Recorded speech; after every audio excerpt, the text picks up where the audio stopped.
لو فاكر إن زمن المعجزات انتهى، اسمع القصة دي. في يوليو 2020 اتولد طفل في ولاية ألاباما اسمه كيرتس قبل 133 يوم من ميعاد ولادته المتوقعة، يعني تقريبا في نهاية الشهر الخامس أو بداية الشهر السادس. الطفل كان وزنه 425 جرام، يعني أقل من نص كيلو، ورئة مش مكتملة ومناعة صفر، وكل حاجة كانت ضد كيرتس. الدكاترة قالوا للأم إن ابنها عنده فرصة 1% بس إن هو يعيش، ولو عاش غالبا هيعيش بإعاقة. بس الأم رفضت تستسلم وأصرت إن هم يكملوا مع الطفل كل المحاولات.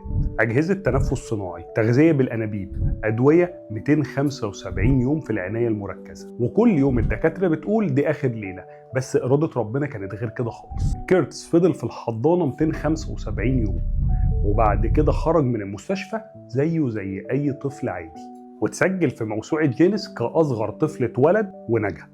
النهارده كيرتس عنده 5 سنين وعايش زيه زي أي طفل عادي. لو جه عليك يوم وحسيت إن الأمل انتهى، افتكر كيرتس. الطب قال مستحيل والأم قالت هحاول، بس ربنا لما يقول لي الشيء كن بيكون. بس يا سيدي، وكده يبقى خلص الكلام. سلام.